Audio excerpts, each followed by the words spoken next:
Assalamualaikum warahmatullahi wabarakatuh. Kembali lagi di channel Yana Hendiana, channel pembelajaran matematika. Kali ini kita akan membahas mengenai statistika dengan metode Q&A atau tanya jawab. Statistika dari data tunggal dan data kelompok. Mari kita mulai. Nomor 1, min atau mean. Ini adalah nama lain atau istilah lain dari rata-rata. Sehingga kita bisa hitung rata-rata itu adalah jumlah data dibagi dengan banyaknya data.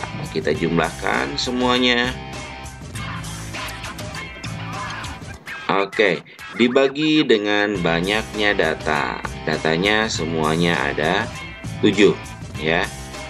Maka hasilnya itu adalah 42 per 7. 42 dibagi 7, 6.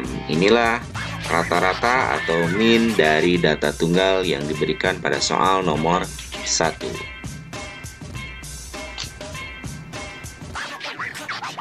Nomor 2, modus dan median dari data tunggal yang diberikan. Untuk menentukan nilai modus, kita bisa lihat datum atau data yang sering muncul ya. Kalau kita lihat di sini semuanya munculnya hanya satu kali, yang muncul 2 kali itu ya angka 19. Maka modusnya adalah 19. Dan kemudian sekarang median. Untuk menentukan nilai median, maka terlebih dahulu datanya harus kita urutkan dari yang terkecil ke yang terbesar.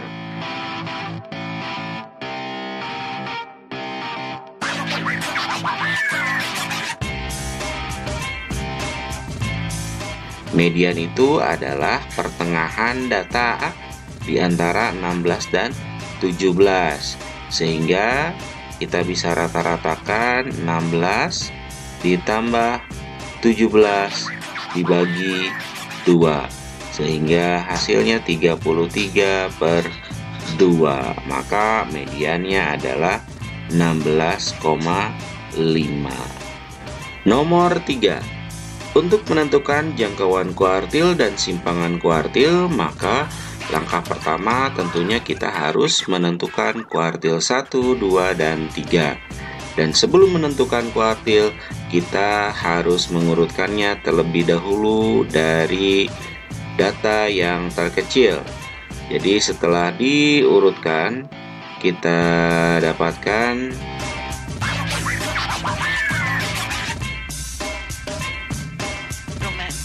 langkah pertama, kita tentukan dulu Q2 atau median. Karena jumlahnya ganjil, maka ini adalah Q2-nya karena tepat ada di tengah-tengah data yang sudah diurutkan. Sisanya sebelah kiri ada 3 datum atau data, maka Q1-nya adalah 6, Q1-nya adalah 6, Q2-nya tadi adalah 7, dan untuk Q3, nah ini untuk Q3 nya kita dapatkan 8. Setelah menentukan Q1, Q2, Q3, barulah kita mencari yang pertama adalah jangkauan kuartil.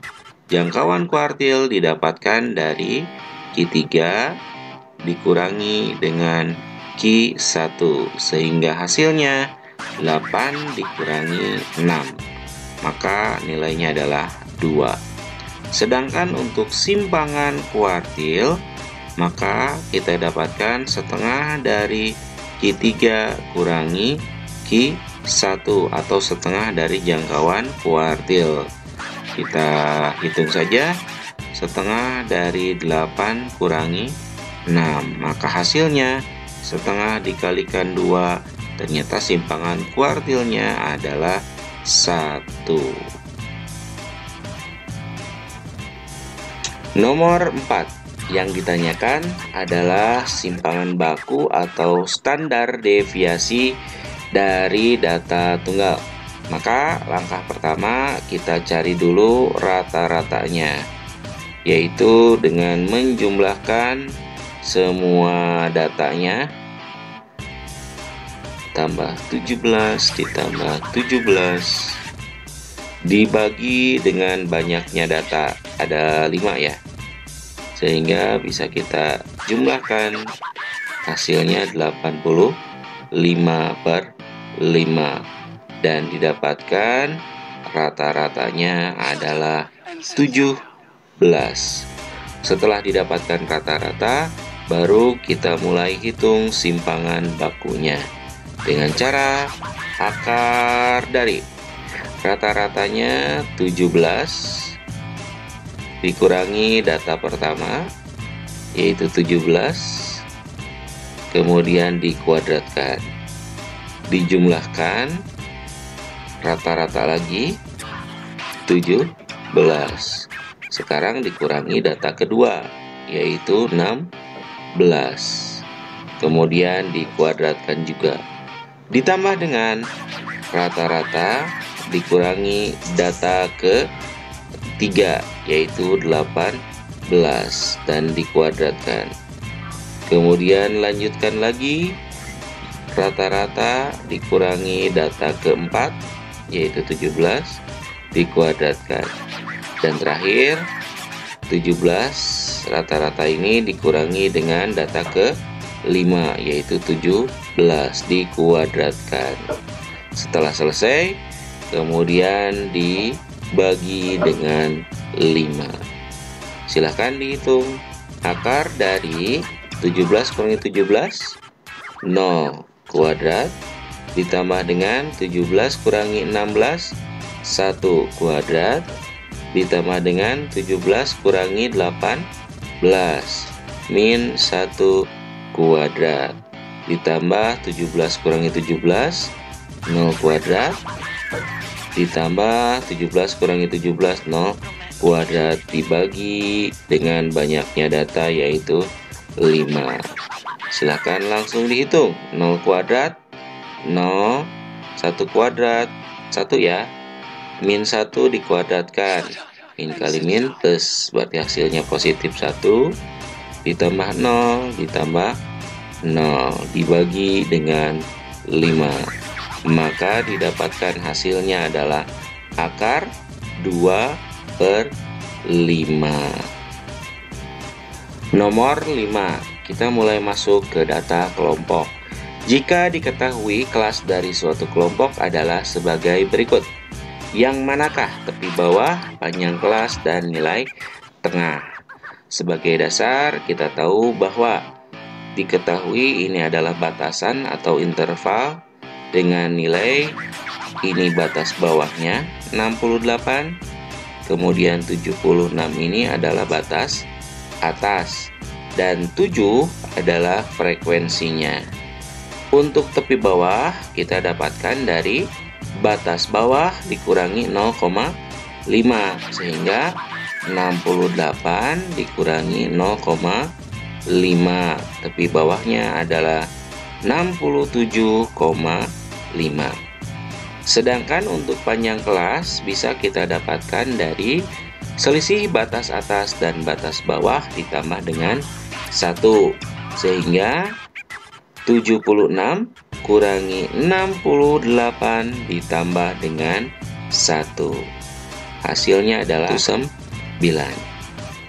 Untuk nilai tengah bisa kita dapatkan dari penjumlahan batas atas dan batas bawah dibagi dengan 2, maka 68 ditambah 76/2, sehingga hasilnya ada di 144/2, hasilnya adalah 72.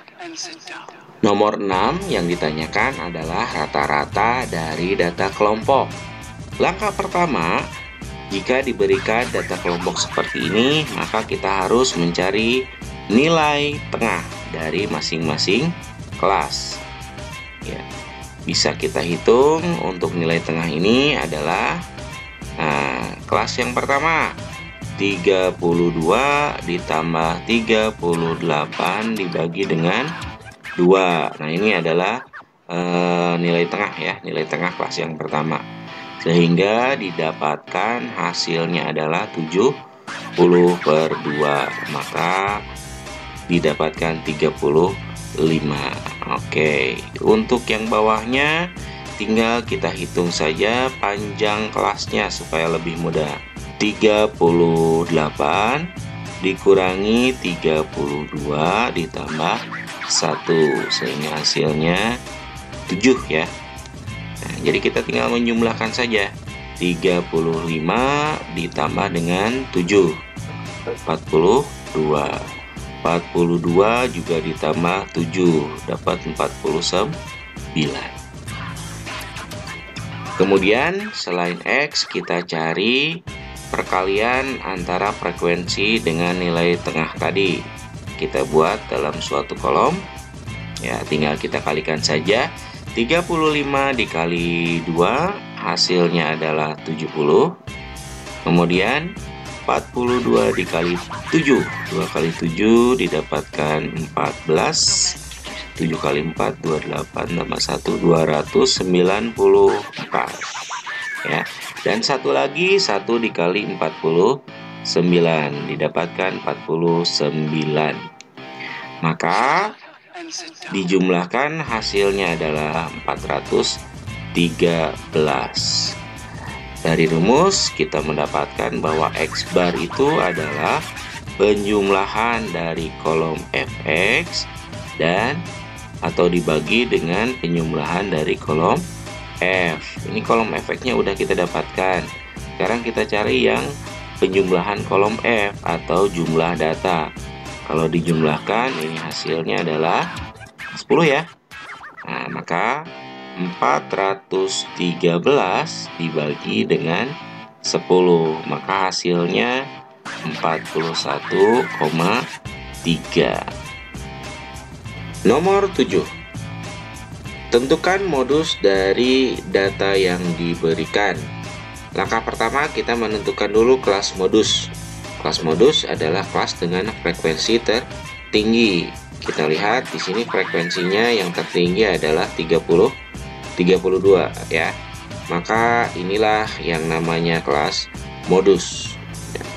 Kemudian kita ingat lagi rumusnya. Modus adalah tepi bawah ditambah dengan F1 per F1 ditambah F2 dikalikan dengan panjang kelas. TB atau tepi bawah kita dapatkan dari kelas modus. Berarti ini ya. Batas bawah 37 dikurangi 0,5 sehingga tepi bawahnya berapa? 36,5. Kita masukkan 36,5 ditambah F1. F1 itu adalah selisih frekuensi modus dengan sebelumnya, dengan kelas sebelumnya. Jadi F1-nya bisa kita dapatkan dari 32 kurangi 23 sehingga hasilnya adalah 9 ya. Ya, kita simpan 9. Oke, di bawah juga ada F1, jadi kita simpan 9 lagi.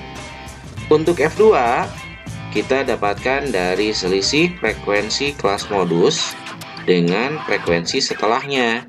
Jadi 32 dikurangi dengan 19. Sehingga kita dapatkan ya, jadi 13 yang kita dapatkan. Ya, maka kita simpan di sini. Dikalikan dengan panjang kelas. Panjang kelasnya kalau kita hitung berarti 47 kurangi 37 ditambah 1 sehingga hasilnya 11. Maka kita tuliskan 11 sama dengan 36,5 ditambah 9 per 22 dikali dengan 11. Karena 22 bisa dibagi dengan 11, dapatkan 2, dan 11 juga dibagi 11 hasilnya 1. Sehingga 36,5 ditambah 9/2. 9 dibagi 2 hasilnya adalah 4,5. Dan kalau kita jumlahkan 36,5 ditambah 4,5 hasilnya adalah 41,00. Nomor 8. Kita akan menentukan nilai median dari data kelompok yang diberikan. Langkah pertama, kita buat kolom tambahan untuk frekuensi kumulatif. Yang paling atas kita isi sesuai dengan frekuensinya, yaitu 2. Kemudian ke bawahnya kita bisa jumlahkan 2 ditambah 10 didapatkan 12. 12 ditambah dengan 5 didapatkan 17. 17 ditambah 1, 18. Dan 18 ditambah 2 hasilnya adalah 20. Inilah kolom tambahan frekuensi kumulatif yang nantinya akan kita gunakan untuk menentukan kelas median. Oke, frekuensi kumulatif ini fungsinya adalah untuk melihat sebaran data. Jadi seperti ini. Di sini ada FK-nya 2, berarti di sini ada X1 dan X2, ada data ke-1 dan ke-2. Lanjut, data ke-3 berarti sampai data ke-12 ya, sesuai dengan FK-nya. Setelah 12, 13 sampai data ke-17. Di sini hanya ada satu data, yaitu data ke-18. Dan lanjut data ke-19 sampai data ke-20. Nah, langkah pertama kita akan menentukan kelas median. Untuk menentukan kelas median, maka X median atau biasanya kita gunakan XQ2 ya, karena median sama saja dengan Q2. Maka 2/4 dikali dengan banyaknya data. Banyaknya data bisa dilihat dari frekuensi kumulatif terakhir, yaitu 20. Sehingga kita bisa dapatkan 2/4 dari 20. 20 dibagi 4 hasilnya 5, dan 2 kali 5 adalah 10. Maka kelas median ada di kelas yang memiliki data ke-10. Kalau kita lihat di sini data ke-10 ada di kelas yang ke-2. Maka semua data ini akan kita gunakan untuk menentukan kelas median. Kemudian kita hitung Q2 sama dengan tepi bawah. Tepi bawahnya didapatkan dari batas bawah kurangi 0,5. Jadi 59,5. Ditambah dengan, tidak usah dihitung lagi, ambil dari sini, yaitu 10 dikurangi dengan FK sebelumnya. FK-nya 12, sebelumnya adalah 2. Berarti kita dapatkan 2 dibagi dengan F dia sendiri. Ya, F dia sendiri yaitu 10 dikalikan dengan panjang kelas. Panjang kelasnya bisa kita hitung. Panjang kelas sama dengan 69 kurangi 60 ditambah 1, sehingga hasilnya 10. Kita simpan di sini. Kemudian kita hitung 59,5 ditambah 10 kurangi 2, 8/10 dikali dengan 10. Nah, kebetulan ini sama ya, 10 dibagi 10 1, maka hasilnya adalah 59,5 ditambah 8, sehingga didapatkan 67,5. Untuk mengeceknya, lihat di kelas median. 67,5 berada pada rentang 60 sampai 69. Baiklah, itulah pembahasan atau tanya jawab mengenai statistika data tunggal maupun data kelompok. Untuk lebih jelas mengenai materinya bisa dilihat di video statistika data tunggal dan juga video statistika data kelompok di channel yang sama, Yana Hendiana. Semangat belajar dan assalamualaikum warahmatullahi wabarakatuh.